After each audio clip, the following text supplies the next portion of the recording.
અને 200માંથી 40 ક્વેશ્ચન પૂછ્યા છે ઇકોનોમિક્સના. બહુ જ સરસ પ્રશ્નો પૂછ્યા છે, બધા કન્સેપ્ચ્યુઅલ ક્લેરિટી વાળા જ છે. થોડુંક તમારું કરંટનું રીડિંગ માગી લેવા પણ છે. તો ગોખણિયું જ્ઞાન, પુસ્તકિયું જ્ઞાન, ઘણા બધા પ્રશ્નો એવા છે કે જેમાં તમને બેઠે બેઠું કામ નહીં લાગે. તમારા કોઈ મિત્રો એવું કહેતા હોય કે પ્રીવિયસ યરના પેપરમાંથી ફરીથી ક્વેશ્ચન ન પૂછાય, તો સાહેબ ઘણા ક્વેશ્ચન પૂછાયેલા છે. એ જીપીએસસી ક્લાસ 1ના ઇકોનોમિક્સમાંથી આમાં ઇકોનોમિક્સના પૂછાયા છે, એના બંધારણમાંથી આના બંધારણના પ્રશ્નો રિપીટ થયા, બેઠે બેઠા રિપીટ થયેલા છે, બતાવીશું. જો આ ખોટું હોય ને તો આ સાચું પડે, પણ તો આ ખોટું થઈ જાય, એટલે બે તો ખોટા હોઈ ન શકે. તો જો તમને ખાલી એટલી ખબર પડે ને તોય આ જવાબ મળી જાય. એલિમિનેશન પ્રોસેસથી પણ થોડુંક લોજિકલ લગાવો ને તોય આનો જવાબ આવી શકે એવો છે.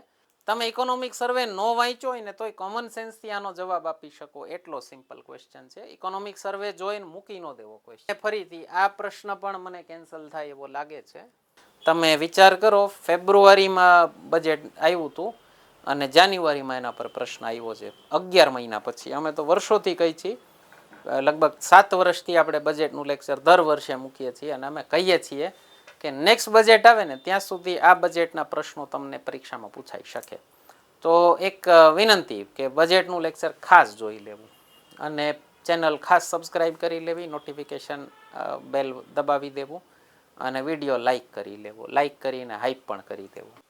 નમસ્તે મિત્રો, જીપીએસસીની એસટીઆઈની એક્ઝામ આ વર્ષની 2026ની પહેલી એક્ઝામ લેવાઈ ગઈ છે અને એઝ એક્સપેક્ટેડ હતું નવા અધ્યક્ષ આવ્યા છે.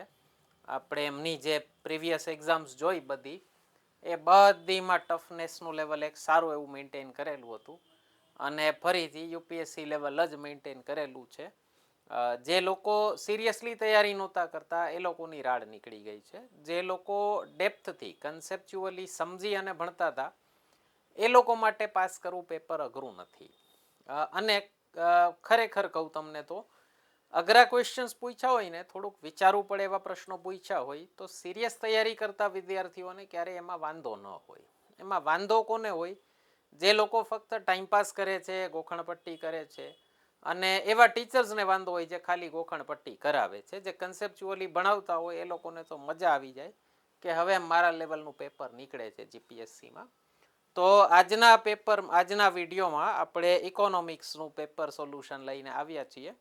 એસટીઆઈ માટે ઇકોનોમિક્સ એક બહુ મોટો પોર્શન હોય છે અને 200માંથી 40 ક્વેશ્ચન પૂછ્યા છે ઇકોનોમિક્સના. બહુ જ સરસ પ્રશ્નો પૂછ્યા છે, બધા કન્સેપ્ચ્યુઅલ ક્લેરિટી વાળા જ છે.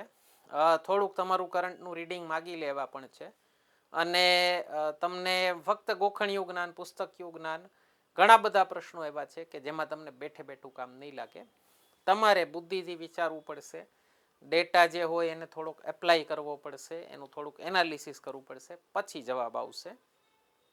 મેથ્સ રિઝનિંગના પ્રશ્નો ખૂબ ઇઝી હતા, એનું પણ પેપર સોલ્યુશન જલ્દી જ લઈ આવશું. આપણે દર વખતે વૈદિક મેથ્સની પદ્ધતિથી પેપર સોલ્યુશન લાવીએ છીએ. વૈદિક મેથ્સની ટેકનિકથી કેટલું ફટાફટ સોલ્યુશન થઈ શકે એ ચેક કરવું હોય તો આપણે ગયા વર્ષે 2025માં કોન્સ્ટેબલનું જે ભૂકા કાઢી નાખે એવું પેપર હતું એનું એક મૂકેલું છે, જરૂરથી જોજો મિત્રો. તમે લોકો તૈયારી શરૂ કરી હોય, જૂના હો, કોઈ પણ સ્ટેજે હોય, એ એક વિડીયો ખાસ જોજો, તમને ખૂબ હેલ્પ મળશે. અને બીજું એક બંધારણનું પણ પેપર સોલ્યુશન જલ્દી જ લઈને આવશું આ પેપરમાંથી. બીજી કોઈ ડિમાન્ડ હોય તમારી તો જાણ કરજો. મને કટ ઓફ પર્સનલી મને નથી લાગતું કે 100 ઉપર જાય, ફરીથી 3 આંકડા ટચ કરે એવું મને નથી લાગતું. 90ની નીચે રહે પણ તોય આશ્ચર્ય નહીં. તો મારી પાસે આ બી સિરીઝનું પેપર છે જે વધારે પડતું ફરે છે એ જ છે અને એમાં ઇકોનોમિક્સના પ્રશ્નોનું પેપર સોલ્યુશન શરૂ કરીએ આપણે. પહેલો જ ક્વેશ્ચન, આમ ઇકોનોમિક જોગ્રાફી છે, જોગ્રાફીનો પણ કહી શકો, હ્યુમન જોગ્રાફીનો પણ કહી શકો અને કોર ઇકોનોમિક્સનો પણ ક્વેશ્ચન કહી શકો. ભારતમાં આંતરિક સ્થળાંતરના સંદર્ભમાં, ઇન્ટરનલ માઇગ્રેશનમાં નીચેના સ્થળાંતરના પ્રવાહો આપ્યા છે 4 અને એમાં છેલ્લી વસ્તી ગણતરી 2011ની ડેટા મુજબ ઘટતા ક્રમમાં ગોઠવો. એટલે સૌથી વધુ કયું થાય અને એનાથી ઓછું કયું થાય એ. તો સૌથી વધુ તો થાય છે ગ્રામીણથી શહેરી. 1 પહેલો હોય એવા 2 ઓપ્શન છે એક વસ્તુ જોઈ લેજો, શહેરીથી ગ્રામીણ તો સ્થળાંતર ખૂબ ઓછું થાય છે. એક કોરોનાના વર્ષના અપવાદને ગણતા તો ચોથો નંબર બધામાં કોમન આપી દીધો છે. એટલે એમાં કોઈ તમને તમારી સ્કિલ એનાલિટિકલ ઓલી જે એલિમિનેશન વાળી આપણે પણ ઘણા ક્વેશ્ચનમાં આપીએ છીએ એ આમાં કામ લાગશે નહીં. પહેલું છે ગ્રામીણથી શહેરી, અને પછી બીજું છે આપણી દ્રષ્ટિએ જવાબ આવે છે ડી. બીજું આવશે તમારું શહેરીથી શહેરી, નાના શહેરમાંથી મોટા શહેરમાં જાય અથવા લગ્ન થાય અને આપસમાં શહેર બદલાતું હોય એ થઈ શકે. અને પછી ત્રીજું આવે છે ગ્રામીણથી ગ્રામીણ, એ પણ લગ્નના કારણે મોસ્ટલી થતું હોય.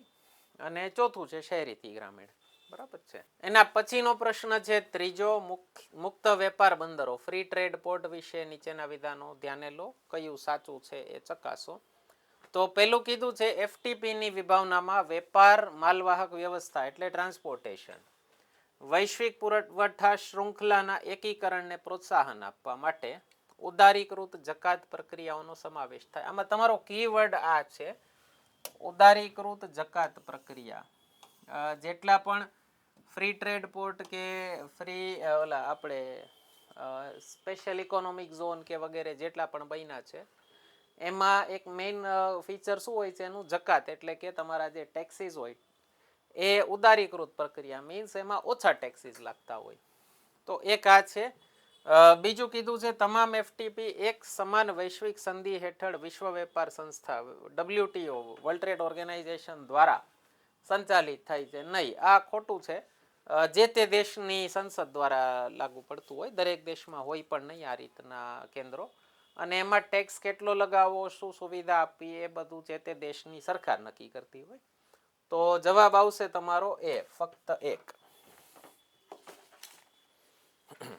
નેક્સ્ટ સાતમો ક્વેશ્ચન છે ફુગાવાનો. ઇન્ફ્લેશનના પણ ક્વેશ્ચન અમુક રિપીટ કર્યા છે, જીડીપીના અમુક રિપીટ કર્યા છે, પછી બેલેન્સ ઓફ પેમેન્ટના ને એવા ઘણા બધા અમુક પ્રશ્નો રિપીટ થયેલા છે પેપરમાં.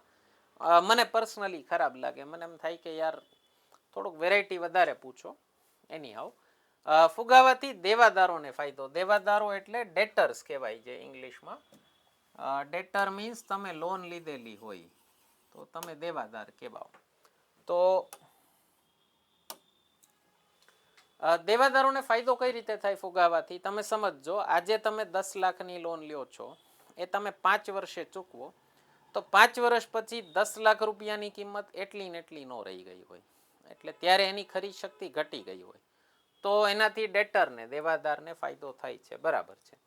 ફુગાવાથી સ્થિર આવક ધરાવતા બધા લોકોને ફાયદો થાય નહીં થાય. સ્થિર આવક તમે ધરાવતા હો, આ વર્ષે 50,000 કમાઓ અને 5 વર્ષ પછી પણ 50,000 કમાઓ, અથવા નેક્સ્ટ યર પણ 50,000 કમાઓ, તો તમારી ખરીદ શક્તિ એકચ્યુઅલી ઘટતી જાય, તમારી ઇન્કમ એકચ્યુઅલી ઘટતી હોય, તમને ખ્યાલ ન આવતો હોય. તો આનો જવાબ આવશે એ, ફક્ત એક. એના પછીનો પ્રશ્ન 10મો છે બ્લુ ઇકોનોમી વિશે નીચેના વિધાનો ધ્યાને લો. બ્લુ ઇકોનોમી એટલે સમુદ્રને લગતી ઇકોનોમી હોય. તેમાં આર્થિક વૃદ્ધિ અને આજીવિકા વૃદ્ધિ માટે મહાસાગર સંસાધનોના ટકાઉ ઉપયોગ પર ભાર મૂકે છે. યસ, અત્યારે પેલું સસ્ટેનેબલ ડેવલપમેન્ટ વાળું ચાલે છે બધું, એમાં બ્લુ ઇકોનોમીનો ઉલ્લેખ થાય છે. અને બીજું કીધું છે તેમાં મત્સ્ય ઉદ્યોગ, માછીમારી, દરિયાઈ પુનઃપ્રાપ્ય ઉર્જા એટલે કે દરિયાની ઉર્જા જે રિન્યુએબલ સોર્સિસ ઓફ એનર્જી છે, ટાઇડલ પાવરને એ કહી શકો, બાયોટેકનોલોજી અને પ્રવાસન ટુરિઝમ વગેરે ક્ષેત્રોનો સમાવેશ થાય છે. યસ. અને ત્રીજું છે બ્લુ ઇકોનોમી શબ્દ ફક્ત સંરક્ષણ પ્રયાસો એટલે કે ડિફેન્સ માટે છે, વાણિજ્યિક દરિયાઈ પ્રવૃત્તિને બાકાત રાખે છે. મીન્સ કમર્શિયલ એક્ટિવિટી નથી ગણતા, એમાં બિઝનેસ નથી ગણતા, પણ ખાલી ડિફેન્સનો ધ્યાન રાખે છે એવું નથી. આવું કહેવાનો મતલબ છે થર્ડ સ્ટેટમેન્ટનો, કે બ્લુ ઇકોનોમીમાં ફક્ત ડિફેન્સ સંરક્ષણને લગતું જ થાય છે, બિઝનેસ નથી હોતું. નહીં, આ ખોટું છે, બિઝનેસ હોય છે. તો જવાબ આવશે તમારો ફક્ત 1 અને 2, એટલે બી વાળો જે ઓપ્શન છે એ જવાબ આવશે તમારો. એના પછી 14મો પ્રશ્ન છે વૈશ્વિકરણને લગતો, ગ્લોબલાઇઝેશનને લગતો. આનો પણ એક રિપીટ થયો છે આગળ.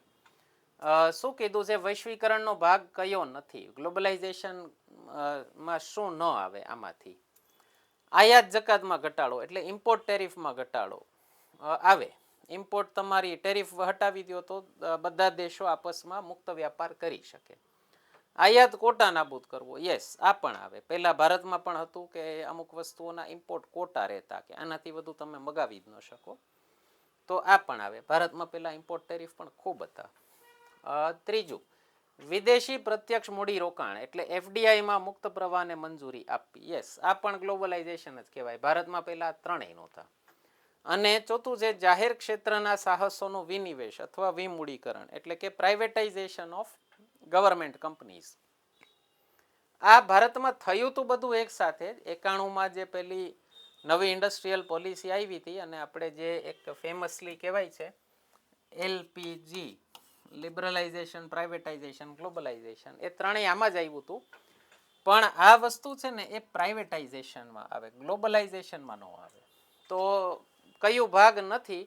તો જવાબ આવશે તમારો ઓપ્શન ડી. એના પછી 21મો પ્રશ્ન છે. ફરીથી પેલી આપણે વાત થઈ, મેં તમને કીધું બેલેન્સ ઓફ પેમેન્ટના 2-3 પ્રશ્નો આવ્યા છે. લેણ દેણની તુલા એનો મતલબ થાય બેલેન્સ ઓફ પેમેન્ટ. ઇકોનોમિક્સમાં ગુજરાતી ટ્રાન્સલેશનમાં ઘણી વખત ન સમજાય એટલા માટે ઇંગ્લિશ શબ્દ લખું છું તમને. તો બેલેન્સ ઓફ પેમેન્ટ, લેણ દેણની તુલા એટલે કે ડોલરની જે આપલેની સ્થિતિ છે આપણી, જે બધી વિદેશી મુદ્રાઓની આપલેની સ્થિતિ હોય, એ સુધારવામાં કયું પગલું મદદ કરી શકતું નથી ગોતવાનું છે. પહેલું છે રૂપિયાનું અવમૂલ્યન. રૂપિયો તમારો નબળો થાય ને એટલે એ તમને બેલેન્સ ઓફ પેમેન્ટમાં હેલ્પ કરે, કારણ કે રૂપિયો નબળો થાય એ તમારા એક્સપોર્ટરને મદદ કરે. તમને $1 80 રૂપિયા મળતા હોય એની જગ્યાએ 90 રૂપિયા મળે ને તો તમારો એક્સપોર્ટર ડિસ્કાઉન્ટ વધુ આપી શકે. અત્યારે વધુ ડિટેલમાં નથી જતો, આપણે ઇકોનોમિક્સના લેક્ચર્સમાં અમે ડિટેલમાં ડિસ્કસ કરીએ જ છીએ આ બધું. આપણો ઓનલાઈન કોર્સ આવી ગયો છે, અત્યારે પ્રી લોન્ચ ઓફર ચાલે છે. પરચેઝ કરવો હોય તો અમને જાણ કરજો, આ નંબર ઉપર વોટ્સએપ કરજો, તમને ડિસ્કાઉન્ટ કરી દેશું. ડાયરેક્ટ યુપીઆઈ પેમેન્ટ કરશો તો. એપ્લિકેશનનું નામ છે આપણું રઘુશાલા બાય જે ટ્યુટોરિયલ્સ. પ્લે સ્ટોર પર પણ મળી જશે. એપ્લિકેશનની લિંક ડિસ્ક્રિપ્શનમાં પણ પડી હશે. ક્યાંય ન મળે તો આ નંબર ઉપર વોટ્સએપ કરજો, તમને મોકલાવી દઈશું લિંક. અને બધા જ આપણે બંધારણ પણ આપણે લગભગ અમે પેપર સોલ્વ કર્યું તો આપણા લેક્ચર્સની બહાર નથી ગયું, લેક્ચર અને અમારી બુકની બહાર. બરાબર. તો રૂપિયાનું અવમૂલ્યન, યસ ડેફિનેટલી હેલ્પ કરશે બેલેન્સ ઓફ પેમેન્ટમાં. એના પછી કીધું છે આયાત અવેજીકરણની નીતિને પ્રોત્સાહન એટલે કે ઇમ્પોર્ટ સબસ્ટિટ્યુશન. મીન્સ તમે આ વસ્તુ બહારથી મગાવો છો એની જગ્યાએ જો ઘરમાં ઉત્પાદિત થઈ શકે એવી નીતિને પ્રોત્સાહન આપવું, યસ આ પણ મદદ કરે. નિકાસ પર વધુ જકાત લાદવી, આનાથી મદદ ન થાય. એક્સપોર્ટ ઉપર વધુ જકાત લગાવો તો તમારો એક્સપોર્ટર વિદેશી માર્કેટમાં નબળો પડે. અને ડી કીધું છે આયાત પર વધુ જકાત, યસ આ કરી શકો તમે. જે પેલા અમેરિકાના રાષ્ટ્રપતિએ કર્યું, શુદ્ધ એની જ ઇફેક્ટ છે. તમે ઇમ્પોર્ટ ઉપર ડ્યુટી લગાવો, ટેરિફ લગાવો તો તમારા દેશમાં જે માલ આવતો હશે એ ઘટે અને લોકલ પ્રોડક્શન કરવાનું પ્રોત્સાહન મળે. જ્યારે એક્સપોર્ટ ઉપર ડ્યુટી લગાવો તો તમારું એક્સપોર્ટ ઘટી જાય તો ડોલરની કે આંતરરાષ્ટ્રીય મુદ્રાની જે આવક થતી હોય નેચરલી એ ઘટી જાય. તો આનાથી નહીં થાય. જવાબ આવશે તમારો ઓપ્શન સી.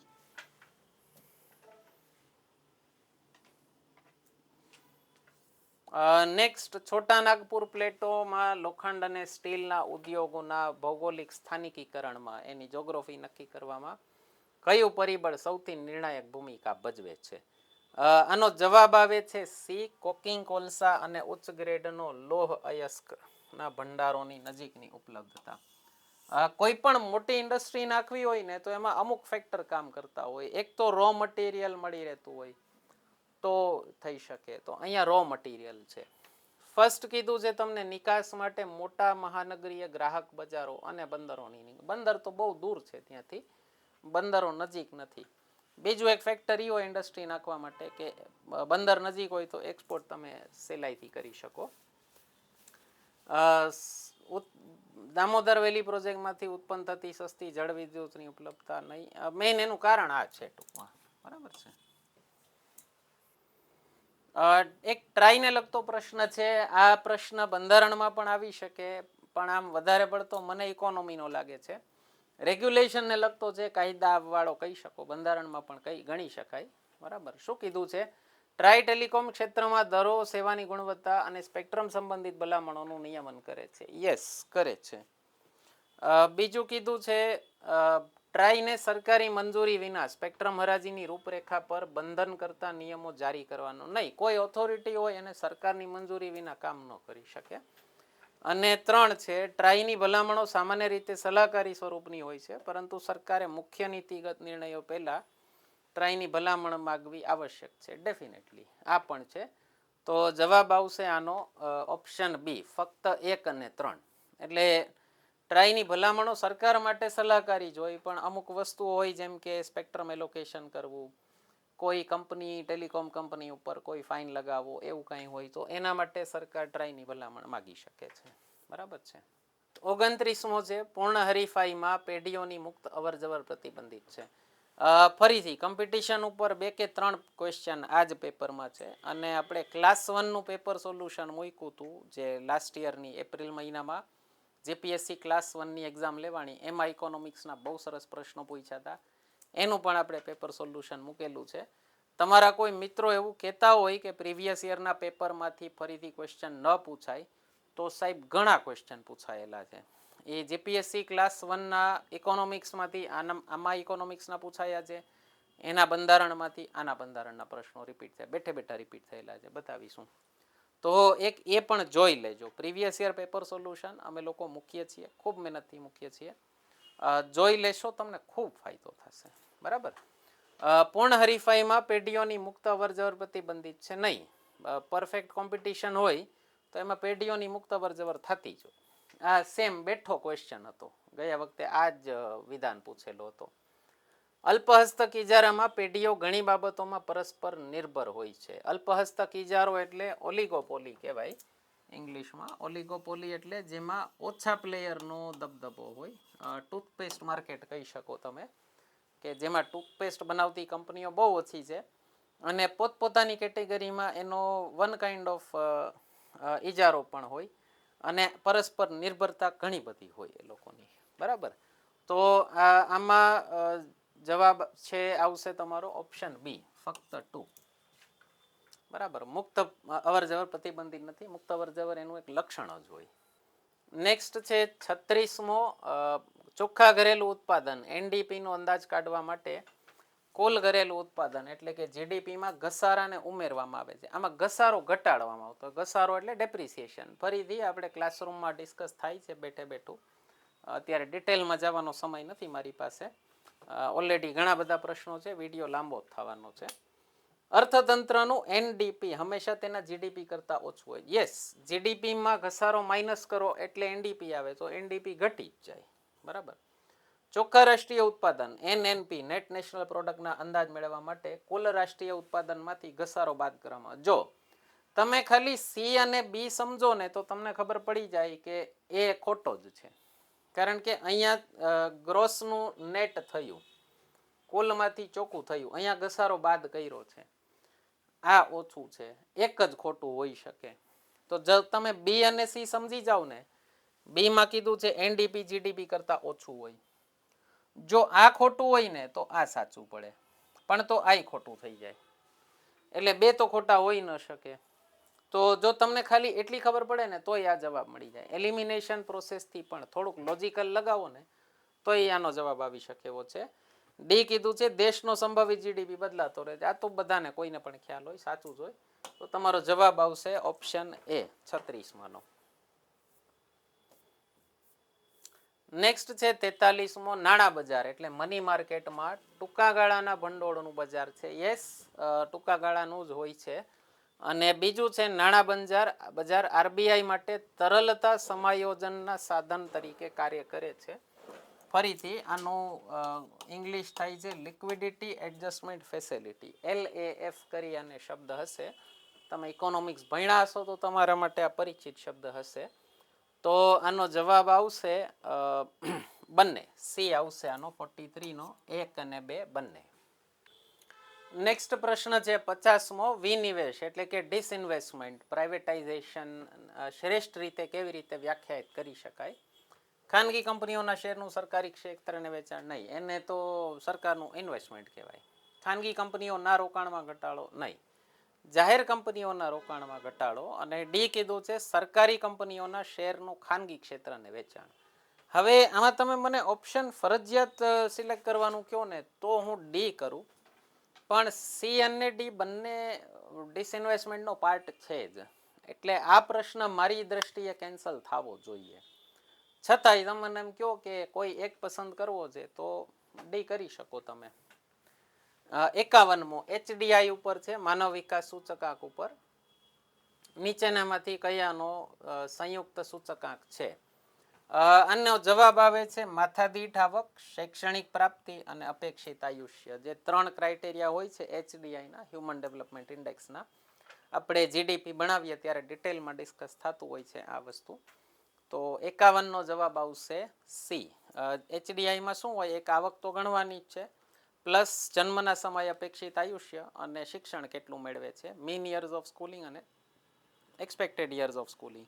એટલે અપેક્ષિત શિક્ષણ કેટલું છે અને સરેરાશ શિક્ષણ કેટલું મળે છે.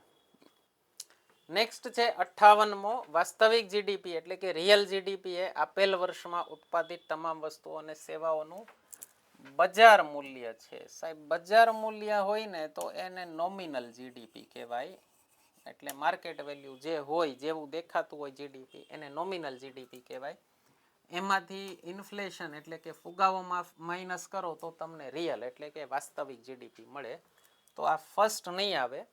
સેકન્ડ કીધું છે વાસ્તવિક જીડીપીને ચાલુ કિંમતે જીડીપીની તુલનામાં આર્થિક વૃદ્ધિનો સારો સૂચક માનવામાં આવે છે.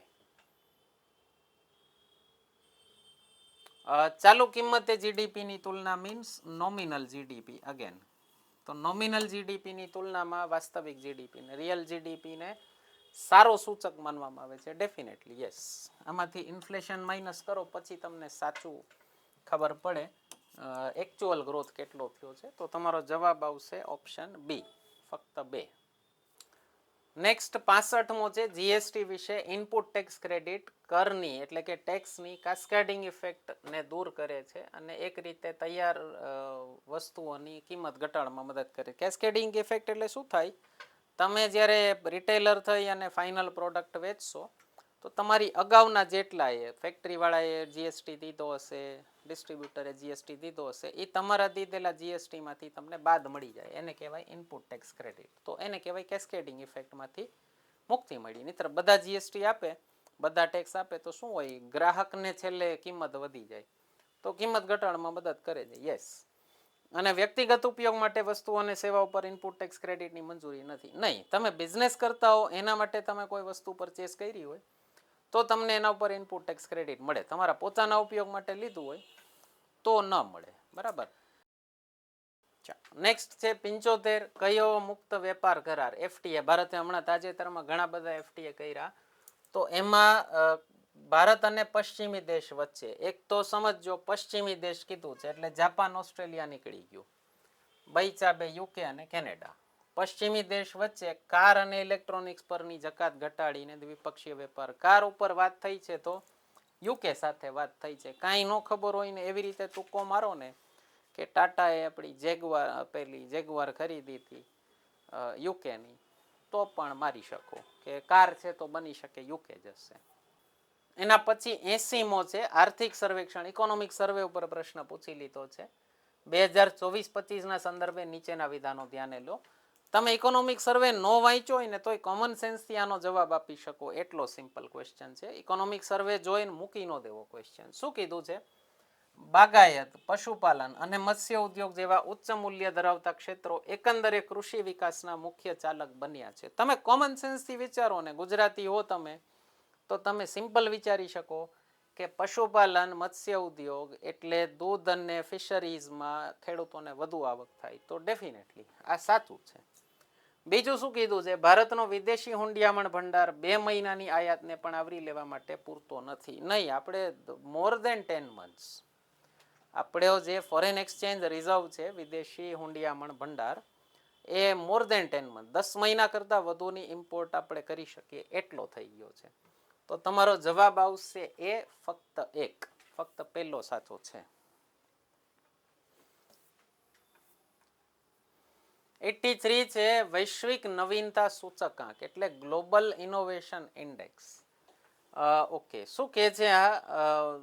સંસ્થાઓ માનવ મૂડી એટલે કે હ્યુમન કેપિટલ અને માળખાગત સુવિધા એટલે કે ઇન્ફ્રાસ્ટ્રક્ચર જેવા ઇનપુટના આધારે નવીનતા ક્ષમતાઓનું મૂલ્યાંકન કરે છે. Okay, done. અને બીજું કીધું છે આ સૂચકાંક અન્ય આંતરરાષ્ટ્રીય સંસ્થાઓની ભાગીદારીમાં વર્લ્ડ ઇન્ટેલેક્ચ્યુઅલ પ્રોપર્ટી ઓર્ગેનાઇઝેશન દ્વારા સંયુક્ત રીતે પ્રકાશિત કરવામાં આવે છે. આ ખોટું છે. ઓકે, સોરી, આ સાચું છે. ત્રીજું સ્ટેટમેન્ટ ખોટું છે. સૌથી વધુ નવીનતા મૂલ્યાંકન ધરાવતા દેશો પણ સતત સૌથી વધુ માથાદીઠ જીડીપી નોંધે છે. નહીં, એવું ન હોય. એનો ત્રીજાનો મતલબ એવો છે કે જે દેશમાં ઇનોવેશન વધારે હોય એમાં પર કેપિટા જીડીપી વધારે હોય. નહીં, પર કેપિટા જીડીપીમાં ઘણું બધું હોઈ શકે. તેલનો ભંડાર હોય ત્યાં પણ પર કેપિટા જીડીપી વધુ હોય, તો એને ઇનોવેશન સાથે કોઈ લેવા દેવા નથી. તો આનો જવાબ આવે છે બી, 1 અને 2. નેક્સ્ટ છે 87. સમતુલાની સ્થિતિમાં, સમતુલા એટલે આપણે જેને કહીએ છીએ ઇક્વિલિબ્રિયમ, પોઈન્ટ ઓફ ટ્રાન્ઝેક્શન, માંગ પુરવઠા કરતા પ્રમાણમાં વધુ વધે છે. મીન શું કીધું છે? સપ્લાય કરતા ડિમાન્ડ વધારે વધે છે. હવે જૂનું ઇક્વિલિબ્રિયમ હતું, સપ્લાય કરતા ડિમાન્ડ વધુ વધી ગઈ, તો નવી સમતુલાની કિંમત અને ઉત્પાદનના સંદર્ભમાં કયું પરિણામ આવશે? સંભવિત કયું પરિણામ? મીન્સ એક તમારું પેલું ઇક્વિલિબ્રિયમ હતું, અમે ક્લાસમાં ડિસ્કસ કરીએ છીએ, ડિટેલમાં નહીં તમને હું સમજાવી શકું અત્યારે, સમય ઓછો છે. પણ ડિમાન્ડ વધે તો શું થાય એનાથી? સપ્લાય કરતા ડિમાન્ડ વધે એટલે સિમ્પલ સમજો, ડિમાન્ડ વધારે છે ને, ખાલી આટલું પકડો ને કે માંગ પુરવઠા કરતા વધારે છે, વધુ પ્રમાણમાં વધે છે, તો તમને એટલી ખબર પડે કે કિંમત વધે, અને ઉત્પાદન ઘટે તો કિંમત વધારે વધે. બરાબર, તો આનો સંભવિત જવાબ ડી આવી શકે. બરાબર, તો આનો સંભવિત પરિણામ કીધું છે કે કિંમત અને ઉત્પાદન બંને વધશે તો તમારું નવું ઇક્વિલિબ્રિયમ, નવું જે સમતુલાની સ્થિતિ છે એ નવી સેટ થશે. એના પછીનો પ્રશ્ન છે 94. National monetisation pipeline. એક આપણે બજેટના લેક્ચર્સમાં અમે ડિસ્કસ કરીએ છીએ ઘણા ટાઈમથી કે આ સરકારનો એક પ્લાન ચાલે છે. બજેટનું લેક્ચર ખાસ જોવું. કોઈ પણ એક્ઝામ આપો ને એની પહેલાં ભારતનું, ગુજરાતનું બંને બજેટ જોઈ લેવું. અને આપણી સ્પેશિયાલિટી છે બજેટ અમે એનાલાઇઝ કરીને ભણાવીએ છીએ. જે નિર્મલાજી કે એનું એ રિપ્રોડ્યુસ નથી કરી દેતા, માટે અમને બજેટનું લેક્ચર લાવતા વાર લાગે છે. હું સેમ ડે કે નેક્સ્ટ ડે નથી લાવી શકતો. ઘણું બધું એનાલિસિસ થતું હોય, પછી એમાંથી તમને શું ફરક પડશે, એક્ઝામમાં શું આવશે, બધું સમજાવીએ છીએ અમે બજેટના લેક્ચરમાં. તમે અમારું એક પણ બજેટનું લેક્ચર જોઈ લેશો, ફેન થઈ જશો, મારી ગેરંટી છે. પણ કોઈ પણ એક્ઝામ આપો, નેક્સ્ટ જે પણ એક્ઝામ આપો, એમાં ગુજરાતનું, ભારતનું બંને બજેટ ખાસથી જોઈ લેજો. તો શું કીધું છે, શેના માટે હતી આ પ્રોજેક્ટ? કે ભારત સરકારની ઘણી બધી પ્રોપર્ટી એમને વેસ્ટ થતી હોય. જેમ કે તમે જોયું હશે તો રેલવેના પાટા આગળ જે જમીનો ખાલી પડી રહેતી હતી, ત્યાં રેસ્ટો અને જીમ ને એવું બધું ખુલવા માંડ્યું છે. તો દેટ ઈ કામ છે આનું નેશનલ મોનેટાઇઝેશન પાઇપલાઇનનું, કે જે પ્રોજેક્ટ પડ્યા હોય, પડ્યા રહેતા હોય, પડતર જમીન પડી રહેતી હોય, તો એમાં એનો ઉપયોગ કરી અને ઇન્કમ કરવાની. તો એમાં ગ્રીનફિલ્ડ અને બ્રાઉનફિલ્ડ બંને પ્રોજેક્ટમાં ખાનગી ક્ષેત્રના રોકાણને મંજૂરી આપે છે. ગ્રીનફિલ્ડમાં જરૂર ન હોય, ગ્રીનફિલ્ડમાં તો એ લોકો બનતી વખતે ધ્યાન રાખે છે. આની જરૂર પડે છે બ્રાઉનફિલ્ડ. બ્રાઉનફિલ્ડ એટલે જે જૂના પ્રોજેક્ટ હોય ને એમાં, ગ્રીનફિલ્ડ એટલે નવો પ્રોજેક્ટ, તો એમાં જરૂર ન પડે. બીજું શું કીધું છે, એનએમપી હેઠળ ફક્ત મહેસૂલ અધિકારો ખાનગી ક્ષેત્રને હસ્તાંતરિત કરવાનું. તમે સાંભળતા હશો ક્યાંક કે સરકારે એરપોર્ટ વેચી નાખ્યું ને બસ સ્ટેશન વેચી નાખ્યું. વેચી નથી નાખ્યું સાહેબ. મહેસૂલ અધિકારો મીન્સ રેવન્યુ રાઇટ્સ આપ્યા છે, ત્યાં ઇન્કમ કરવાના રાઇટ આપ્યા છે, માલિકી સરકારની જ છે. તો જવાબ આવશે આનો સેકન્ડ ઓનલી, એટલે કે બી, ફક્ત 2.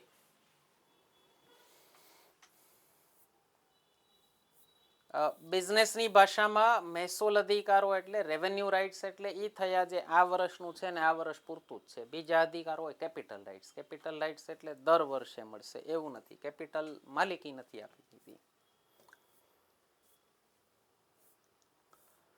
ચાલો 102 છે નેક્સ્ટ આ બી સિરીઝમાં. એમાં શું કીધું છે, ભારતમાં ફુગાવા નિયમન વિશે વિધાનો ધ્યાનમાં લો. રિઝર્વ બેંક ઓફ ઇન્ડિયા ગ્રાહક ભાવ સૂચકાંકનો ઉપયોગ કરીને ફુગાવાનું લક્ષ્યાંકિત કરે છે. યસ, સીપીઆઈ ઇન્ફ્લેશન હોય, આપણે ટાઈપ્સ ઓફ ઇન્ફ્લેશન ક્લાસરૂમમાં ડિસ્કસ કરીએ છીએ. ઇન્ફ્લેશનમાં સીપીઆઈ કન્ઝ્યુમર પ્રાઇસ ઇન્ડેક્સ આ ગ્રાહક ભાવ સૂચકાંકના આધારે આરબીઆઈ ફુગાવાનો લક્ષ્યાંકિત કરે છે. યસ, આ ઓફિશિયલ આપણો છે અત્યારે. ભારત આરબીઆઈ અને નીતિ આયોગ દ્વારા સંયુક્ત રીતે નિર્ધારિત પરિવર્તનક્ષમ ફુગાવા લક્ષ્યાંકિત માળખાનું પાલન કરે છે. નીતિ આયોગ છે ને એ થિંક ટેન્ક છે, એ ખાલી પોલિસી બનાવે છે. તો ફુગાવા નિયંત્રણનું કામ એનું ન હોય, એ ભારત આરબીઆઈ અને નાણાં મંત્રાલયનું કામ હોય.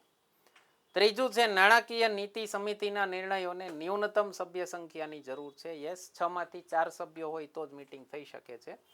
જેના નિષ્ફળ થવા પર આરબીઆઈ ગવર્નર સ્વતંત્ર રીતે પોલિસી દર નક્કી નહીં. RBI governor monetary policy committee બન્યા પહેલા નક્કી કરતા હતા, હવે નથી નક્કી કરી શકતા. તો આનો જવાબ આવશે તમારો ફક્ત એક, ઓપ્શન એ.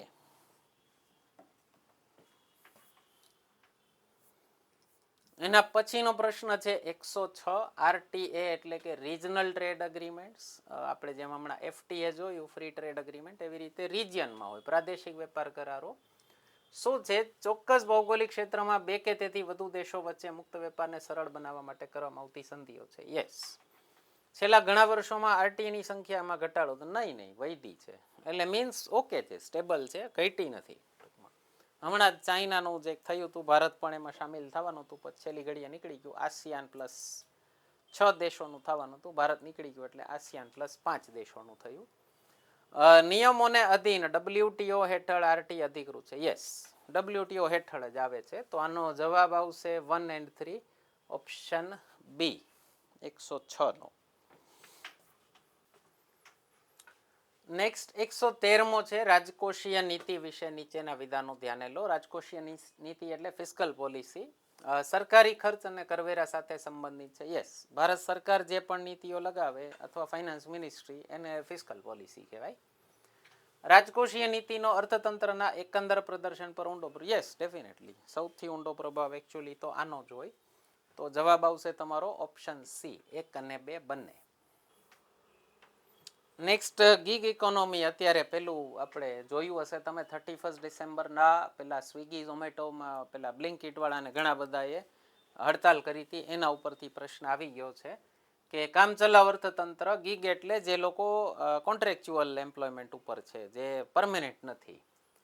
ઓકે, શું કીધું છે? કામચલાઉ કામદારોને સામાન્ય રીતે ઔપચારિક કર્મચારીઓ, ફોર્મલ એમ્પ્લોઈઝ નથી ગણવામાં આવતા, સ્વતંત્ર ઠેકેદારો, ઇન્ડિપેન્ડન્ટ કોન્ટ્રાક્ટર તરીકે વર્ગીકૃત કરવામાં આવે. યસ, બરાબર છે. કામચલાઉ અર્થતંત્રમાં માત્ર ડિજિટલ માધ્યમ આધારિત કાર્યનો સમાવેશ થાય છે અને કરાર આધારિત ઓફલાઈન સેવાને બાકાત નહીં, એવું નથી. બહુ ડેફિનેશન બહુ મોટી કરી નાખી સરકારે, ઘણા બધાને આમાં સમાવેશ કરી લીધો છે. અને ત્રીજું, ભારતમાં કામચલાઉ કામદારો માટે સામાજિક સુરક્ષા કવચ, નેશનલ પ્રોટેક્શન સામાજિક સુરક્ષા સંહિતા, નેશનલ પ્રોટેક્શન કોડ 2020 હેઠળની જોગવાઈઓ દ્વારા સક્ષમ છે. યસ, આ પણ આપણે જ્યારે આવ્યું હતું ત્યારે વાત થઈ હતી, મેન્સના પેપર સોલ્યુશનમાં એકાદામાં વાત થઈ હતી, બજેટમાં જ વાત થઈ હતી. તો જવાબ આવશે તમારો ઓપ્શન બી, ફક્ત 1 અને 3. નેક્સ્ટ છે 120મો પ્રશ્ન. તમામ માઇક્રો, સ્મોલ એન્ડ મીડિયમ એન્ટરપ્રાઇઝીસના વર્ગીકરણ માટે રોકાણ અને ટર્નઓવર મર્યાદા 2025-26ના કેન્દ્રીય બજેટમાં વધારવામાં આવી. આપણે બજેટના લેક્ચરમાં ચર્ચા થયેલી છે આની, નવી ડેફિનેશન આવી હતી. અને નવા આવકવેરા માળખાથી મધ્યમ વર્ગના કરમાં નોંધપાત્ર ઘટાડો થશે અને તેથી તેમનો વપરાશ વધશે. યસ, આ પણ વાત થઈ હતી બજેટમાં. ફરીથી કહું છું, બજેટનું લેક્ચર ખાસ જોઈ લેવું. તમે વિચાર કરો, ફેબ્રુઆરીમાં બજેટ આવ્યું હતું અને જાન્યુઆરીમાં એના પર પ્રશ્ન આવ્યો છે, 11 મહિના પછી. અમે તો વર્ષોથી કહી છીએ, લગભગ 7 વર્ષથી આપણે બજેટનું લેક્ચર દર વર્ષે મૂકીએ છીએ અને અમે કહીએ છીએ કે નેક્સ્ટ બજેટ આવે ને ત્યાં સુધી આ બજેટના પ્રશ્નો તમને પરીક્ષામાં પૂછાઈ શકે. તો એક વિનંતી કે બજેટનું લેક્ચર ખાસ જોઈ લેવું અને ચેનલ ખાસ સબસ્ક્રાઈબ કરી લેવી, નોટિફિકેશન બેલ દબાવી દેવું અને વિડીયો લાઈક કરી લેવો, લાઈક કરીને હાઈપ પણ કરી દેવું. તો આનો જવાબ આવશે તમારો સી, 1 અને 2 બંને. નેક્સ્ટ એના પછીનો જ પ્રશ્ન છે. ગુજરાતના અર્થતંત્ર ઉપર પણ એક પ્રશ્ન પૂછી લીધો હતો.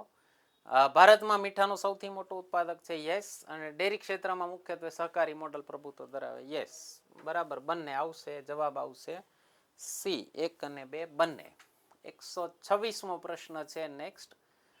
કૃષિ સબસિડી વિશે, ખેતીની ફાર્મ સબસિડી વિશે નીચેના વિધાનો ધ્યાને લો. બે પ્રકારની હોય છે, પ્રત્યક્ષ અને પરોક્ષ, ડાયરેક્ટ અને ઇનડાયરેક્ટ. યસ, હોય છે. વૈશ્વિક બજારમાં કૃષિ ઉત્પાદનોને વધુ સ્પર્ધાત્મક બનાવવા પરોક્ષ કૃષિ સબસિડી આપવામાં આવે છે. યસ, આ તો આપવામાં આવે છે, પણ મને એક પર્સનલી લાગે છે કે આ ક્વેશ્ચન કેન્સલ થઈ શકે. શું કામ? WTO એ વિકસિત અને વિકાસશીલ બંને રાષ્ટ્રો માટે ફક્ત પ્રત્યક્ષ સબસિડીની રકમ પર કેટલીક મર્યાદાઓ મૂકી છે. હવે આ છે ને એક જરાક ડિસ્પ્યુટેડ મને પ્રશ્ન લાગે છે. તમારે એક વખત પ્રોવિઝનલ આન્સર કીની આપણે રાહ જોઈએ. મને લાગે છે ત્યાં સુધી આ ક્વેશ્ચન કેન્સલ થઈ શકે એવો પ્રશ્ન છે. છતાં તમે મને જવાબ પૂછશો તો હું જવાબ આપીશ ઓપ્શન એ, ફક્ત 1 અને 2. નેક્સ્ટ છે 129મો પ્રશ્ન, ફરીથી HDI ઉપર છે, માનવ વિકાસ સૂચકાંક ઉપર. શું કીધું છે? એની ગણતરી આરોગ્ય, શિક્ષણ અને જીવન ધોરણના સૂચકાંકોનો ઉપયોગ કરીને કરવામાં આવે છે. યસ. સેકન્ડ કીધું છે વિશ્વ બેંક દ્વારા આનું વાર્ષિક ધોરણે માનવ વિકાસ સૂચકાંક પ્રકાશિત કરવામાં આવે છે. નહીં, આ પ્રકાશિત કરવામાં આવે છે UNDP દ્વારા, યુનાઇટેડ નેશન્સ ડેવલપમેન્ટ પ્રોગ્રામ દ્વારા. તો આનો જવાબ આવશે એ, ફક્ત 1, 129. નેક્સ્ટ છે 134મો પ્રશ્ન, ભારતમાં ખનિજો વિશે, મિનરલ્સ વિશે નીચેના વિધાનો ધ્યાને લો. દેશમાં કોઈ પણ મહત્વપૂર્ણ ખનિજોનો પૂરતો ભંડાર નથી, સંપૂર્ણપણે ચીની આયાત પર નિર્ભર. નહીં. ભંડાર તો ખનિજોનો તો ઘણો બધો છે. જો આ વાત રેર અર્થ મિનરલ્સના સંદર્ભમાં હોત ને, અત્યારે ચીન ઉપર નિર્ભર છીએ આપણે ઇમ્પોર્ટ માટે, પણ ભંડાર તો એનો પણ મળેલો છે. એટલે ભંડાર નથી એ વાત ખોટી છે. સેકન્ડ શું કીધું છે? અર્થતંત્ર ઇલેક્ટ્રિક વાહનો અને ચોથી ઔદ્યોગિક ક્રાંતિ તરફ આગળ વધશે તેમ ખનિજોની ભૂમિકા વધશે. Yes, definitely. ઇલેક્ટ્રિક વેહિકલમાં રેર અર્થ મિનરલ્સનો ડિમાન્ડ વધે છે, પ્લસ આઈટીનું જેમ એઆઈનું રિવોલ્યુશન થાય છે, એઆઈમાં પણ રેર અર્થ મિનરલ્સ ખૂબ જોશે, તો એની ભૂમિકા વધશે. તો જવાબ આવશે તમારો ઓપ્શન બી, ફક્ત 2. એના પછીનો પ્રશ્ન 142મો છે, ફરીથી કોમ્પિટિશન ઉપર. મેં તમને કીધું ઘણા બધા પ્રશ્નો પૂછ્યા છે, અને આ પર્ટિક્યુલર ક્વેશ્ચન તો ડીવાયએસઓમાં રિપીટ પૂછ્યો છે. રિપીટ આનો આ બેઠો રિપીટ આવ્યો છે. આપણે પેપર સોલ્યુશન પણ મૂકેલું છે. શું કીધું છે? ઇજારાયુક્ત હરીફાઈ મોનોપોલિસ્ટિક કોમ્પિટિશનમાં વેચનાર ઓછા છે, ખરીદનાર ઘણા. નહીં, ખૂબ હોય, બંને ખૂબ હોય. વેચનાર પણ ઘણા બધા હોય, ખરીદનાર પણ ઘણા બધા હોય. એમાં એ સોલ્યુશનમાં મેં ડિટેલ એક્સપ્લેન કર્યું હતું, અહીંયા નથી રિપીટ કરતો. અને બીજું શું કીધું છે? પેટીઓની મુક્ત અવરજવર આ બજારમાં શક્ય છે. યસ, હોય આમાં. તો જવાબ આવશે તમારો બી, ફક્ત 2.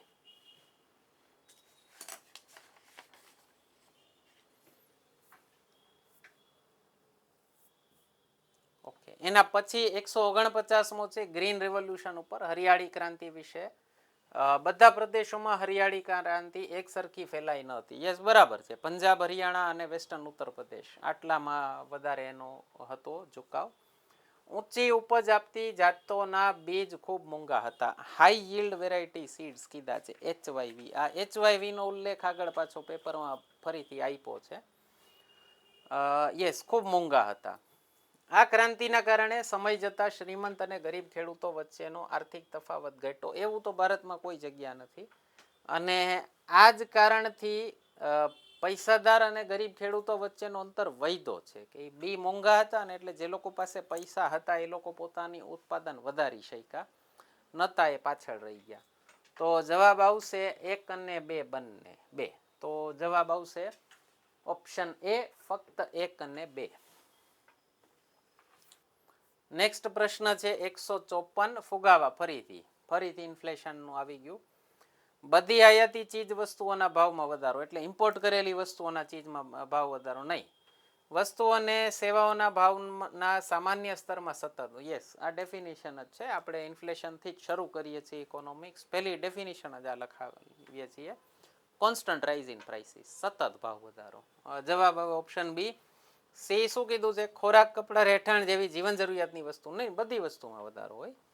અને ડી છે ઈંધણના ભાવમાં વધારો જે અન્ય વસ્તુઓ અને સેવાઓને અસર કરે નહીં.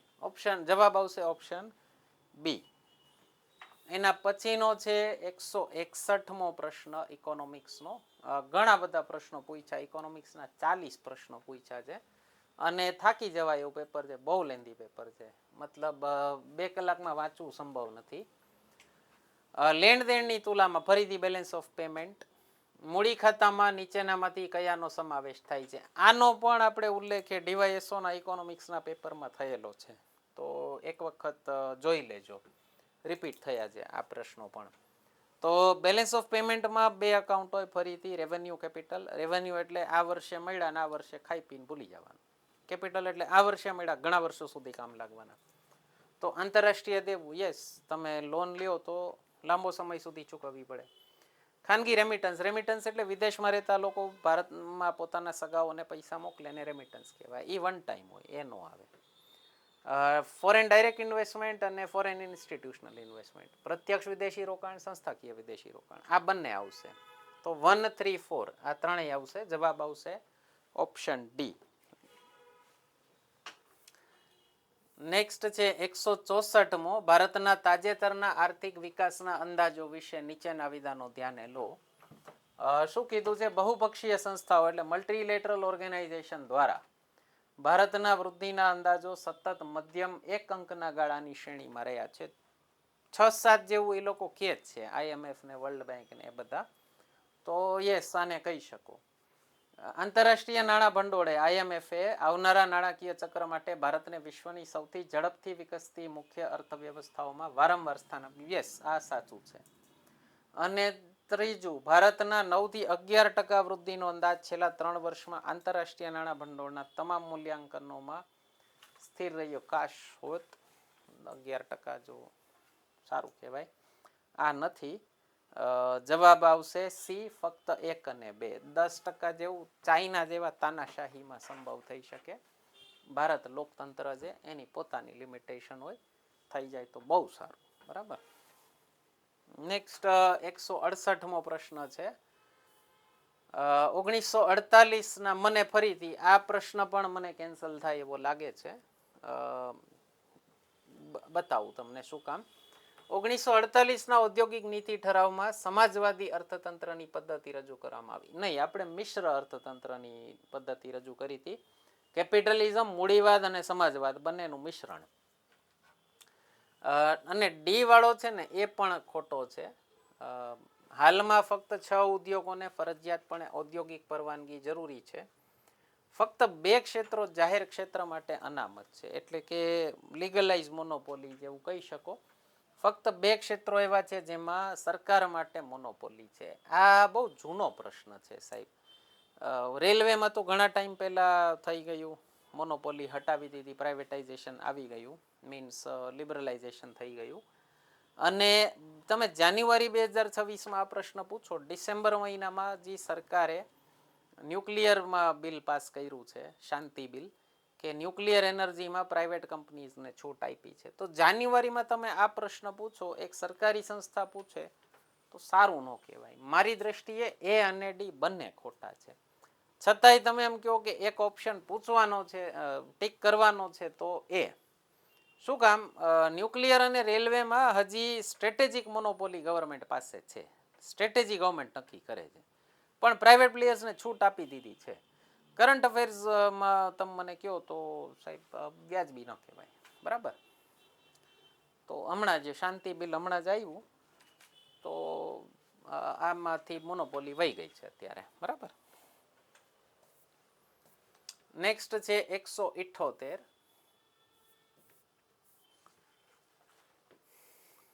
મેં તમને કીધું ને, HYV નું રિપીટ થાય છે. હરિયાળી ક્રાંતિ લાવનાર કૃષિ વ્યૂહરચનાનો ઘટક કયો નથી? HYV તો છે જ, જંતુનાશક છે, રાસાયણિક ખાતરે છે, MSP ની ગેરંટી નથી. બરાબર. તો ઓપ્શન આવશે એ. 185માં કીધું છે FDI અને FII વિશે.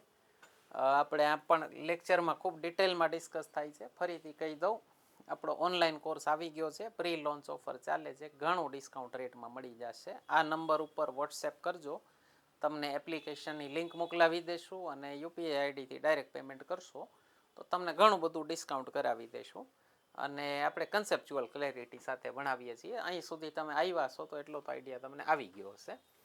તો એફઆઈઆઈ અને એફડીઆઈ કરતાં વધુ સ્થિર માનવામાં આવે ના. એફડીઆઈ સ્થિર હોય. એફઆઈઆઈને કહેવાય સુખના સાથી, એફડીઆઈને કહેવાય સુખ દુઃખ બેયના સાથી, કારણ કે માળખું લઈને બેઠા હોય લોકો. એફડીઆઈ વધુ સારી સંચાલકીય કુશળતા અને ટેકનોલોજી લાવવામાં મદદ કરે છે, જ્યારે એફઆઈઆઈ ફક્ત મૂડી લાવે. આ બરાબર છે. એફડીઆઈથી ટેકનોલોજી આવે, એફઆઈઆઈથી ખાલી કેપિટલ આવે. તો જવાબ આવશે તમારો ઓપ્શન બી, ફક્ત 2. નેક્સ્ટ છે 188 ease of doing business index વિશે નીચેના વિધાનો ધ્યાને લો. ઓકે, વર્લ્ડ બેંકે અર્થતંત્રમાં નિયમનકારી વાતાવરણનું મૂલ્યાંકન કરવા માટે આ રેન્કિંગ પ્રકાશિત કર્યું હતું. યસ. બીજું છે વ્યવસાય કરવાની સરળતા સૂચકાંકે વ્યવસાય શરૂ કરવા, કર ચૂકવવા અને નાદારીનું નિરાકરણ સહિતના પરિબળોનું મૂલ્યાંકન. યસ, આપણે ભારતમાં નાદારીને લગતો કોઈ કાયદો નહોતો. તમારે નાદારી નોંધાવી હોય તો કોઈ ઓપ્શન જ નહોતું. તો ઇઝ ઓફ ડુઈંગ બિઝનેસ માટે 2016માં આઈબીસી કોડ આવ્યો. બરાબર. પદ્ધતિસરની ચિંતાઓ અને ડેટા અનિયમિતતાના આક્ષેપોના કારણે વ્યવસાય કરવાની સરળતા સૂચકાંક બંધ કરવામાં આવ્યો. ઇઝ ઓફ ડુઈંગ બિઝનેસ બંધ થઈ ગયો છે. બીજો એનો ઓપ્શનલ બીજો કોઈ આવ્યો નથી. તો બરાબર છે. 1, 2, 3 ત્રણેય સાચા છે. અને ફક્ત આ ઇન્ડેક્સ નહીં, અનિયમિતતા, કરપ્શન, એજન્ડા ચલાવો, પ્રોપાગેન્ડા ચલાવો, એમાં તો ઘણા બધા ઇન્ડેક્સ બંધ કરવાની જરૂર છે. જેમ કે પ્રેસ ઇન્ડેક્સમાં અને ડેમોક્રેસી ઇન્ડેક્સમાં જો પાકિસ્તાન, અફઘાનિસ્તાન, નેપાલ, શ્રીલંકા આપણા કરતાં ઉપર આવતા હોય તો એ રેન્કિંગ કેટલું સારું કહેવાય તમે વિચાર કરી શકો છો. એના પછીનો પ્રશ્ન છે 191. ઉત્પાદનના સાધનોના સંદર્ભમાં નીચેના વિધાનો ધ્યાને લો. ફેક્ટર્સ ઓફ પ્રોડક્શનની વાત થાય છે. 4 હોય: લેન્ડ, લેબર, કેપિટલ, એન્ટરપ્રિનરશિપ. જમીન, શ્રમ, મૂડી અને વ્યાપારી ઉદ્યમતા, ઉદ્યોગ સાહસિકતા. એન્ટરપ્રિનરશિપ એટલે ઉદ્યોગ સાહસિકતા. તો જમીનની ફળદ્રુપતાને મૂડી ગણવામાં આવે છે. અને બીજું કીધું છે ખેતી માટે ઉપયોગી વરસાદને મૂડી ગણવા. આ બે લેન્ડમાં આવશે. જેટલા નેચરલ રિસોર્સિસ હોય ને એ લેન્ડમાં આવે, તો કેપિટલમાં નહીં આવે, લેન્ડમાં આવશે. બે ખોટા છે. જવાબ આવશે આનો ઓપ્શન ડી, 191નો ઓપ્શન ડી. બંનેમાંથી એક પણ નહીં. અને છેલ્લો પ્રશ્ન ઇકોનોમિક્સનો છે આપણો આજનો 196. એવું બજાર જેમાં મોટી સંખ્યામાં વેચાણકર્તાઓ એવી વસ્તુ વેચે છે જે નજીકની અવેજી હોય. અવેજી એટલે સબસ્ટિટ્યુટ હોય, ઓલ્ટરનેટ હોય, ઓપ્શન હોય, જ્યાં પેઢીઓની અવરજવર મુક્ત હોય છે, તેને કેના તરીકે ઓળખાય છે? તો આનો જવાબ આવશે એ, ઇજારાયુક્ત હરીફાઈ. બેઠો પ્રશ્ન ઓલામાંથી જ રિપીટ થયો. મોનોપોલિસ્ટિક કોમ્પિટિશન ત્યાંય પૂછ્યો તો અહીંયા મોનોપોલિસ્ટિક કોમ્પિટિશનની પાછી ડેફિનેશન દઈ દીધી. જરાક બુદ્ધિ લગાવો ને તો તમને જવાબ મળી જાય. હા, કે અહીંયાથી ઓલું પાછું પકડાઈ જાય. બરાબર. તો મિત્રો, કેવું લાગ્યું આપણું ઇકોનોમિક્સનું પેપર સોલ્યુશન? કમેન્ટ સેક્શનમાં જરૂરથી જાણ કરજો. તમારી કમેન્ટ્સથી અમને લોકોને ખૂબ મદદ મળતી હોય. અને મેથ્સનું અને બંધારણનું પેપર સોલ્યુશન પણ જલ્દી જ આવશે. અમે લોકો ક્યારેય ઉતાવળે સોલ્યુશન નથી લાવતા. વ્યૂ કાઉન્ટ વધારવાનો મારો ક્યારેય હેતુ નથી હોતો. તમને બેસ્ટ ક્વોલિટી એજ્યુકેશન આપવાનો હેતુ હોય છે અમારો. ચેનલ લાઈક, શેર, સબસ્ક્રાઈબ કરવાનું ભૂલતા નહીં. ધન્યવાદ.